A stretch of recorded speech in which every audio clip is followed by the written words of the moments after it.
been quite a nice day out on the Aliwal Shoal. We're sitting on the north point of the shoal here. We started off way down south, where we looked at a group of the blacktip sharks. This is the area that these blacktip sharks have basically made their home.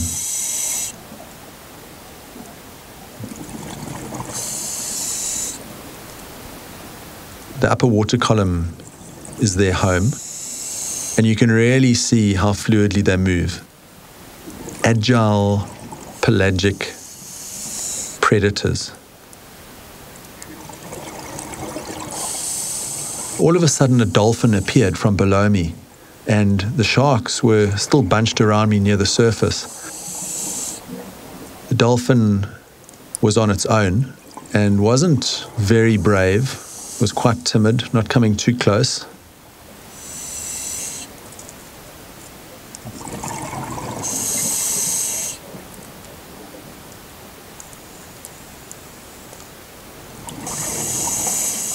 You see the dolphin giving way to one of the blacktips. I hopped across to the cathedral in the boat, and swimming through the arch, I was horrified to see no ragged tooths. This is normally such a trusty location for these animals. And I managed to find one lone, beaten up looking ragged tooth right in the back of the cave, looking a little bit worse for wear. The top of the tail fin either bitten or cut off. Not exactly a prime specimen of the ragged tooth shark species. So I decided to move on, and I swam hectically further north, all the way across to the Raggies Cave area. A nice big one in the foreground, a couple in the cave itself. But still not really the numbers of ragged tooths that we've been seeing. Here you can see the difference between the blacktips and the ragged tooth. This shark can tend to float at the opening of Raggie's Cave, just feathering its tail, keeping the water moving over its gills.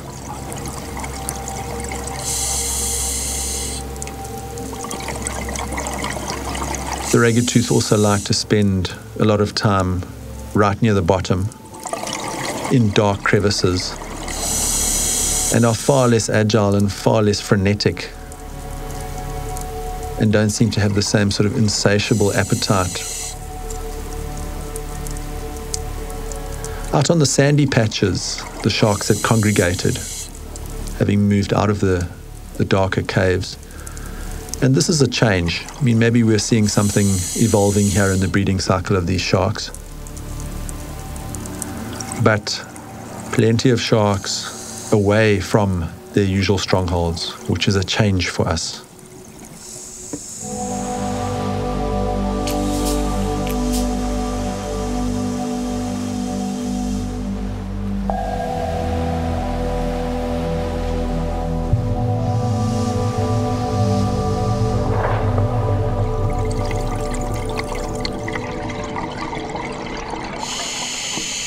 The first animals that Grant came across on this particular dive were these little razorfish. And adapting the sort of green tinge that you find within this grass, and unless they move, very, very difficult to spot.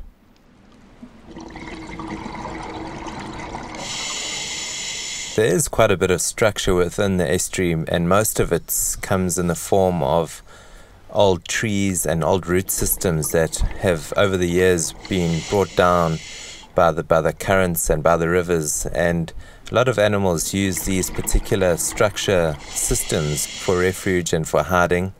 And here's one of the big estuary swimming crabs hiding under one of the big logs.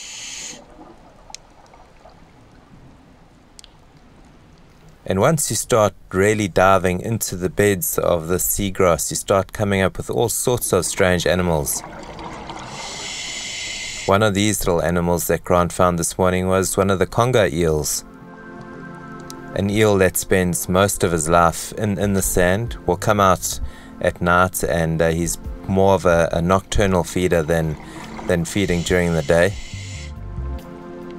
Extremely powerful jaws these have, and they normally feed along the bottom, picking up all sorts of little crustaceans and, again, carrion, any sort of dead flesh and meat that they can find on the bottom. The shell on the top, of the white shell that you can see, which is a white mussel, is a whelk, and he actually traps these little white mussels and then bores a hole into them, and this process will take about 2 to 3 days. And once he's bored a little hole into this particular mussel, he'll start feeding on the little mussel that you find within the shell. Possibly the best find of the day was when Grant spotted this crowned seahorse, one of those animals that are absolute masters in disguise and camouflage.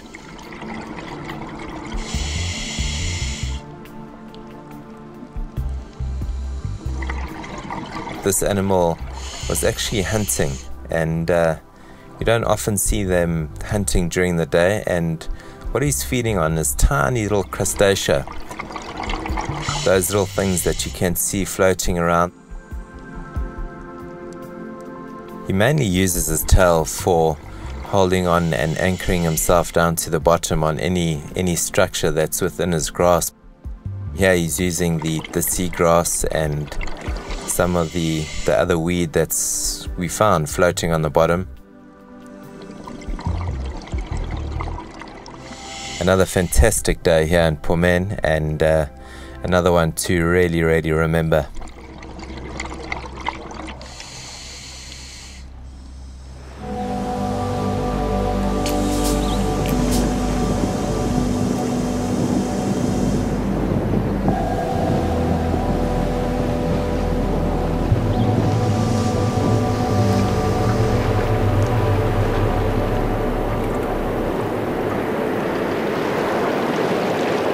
It didn't take us long to head back up to our favorite little spot, where once again we found a lot of different small groups of whales dotted across the ocean.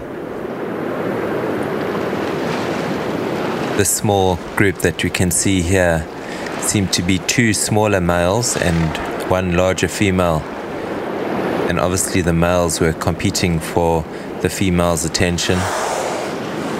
Not only do these southern right whales calf now in this time of year, there's also a lot of mating that goes on in these sheltered bays. As the days started to wear on, the wind started picking up. It didn't seem to perturb or disrupt the mother and the calf pairings. They all have moved in quite shallow now, all sitting between the backline and perhaps about 300 meters out to sea. Possibly this is the area where you get a lot more shelter from these winds, obviously giving the newborns a lot more protection here, and there's not so much surge and chop on the ocean surface, so that they can obviously acclimatize and get used to the water.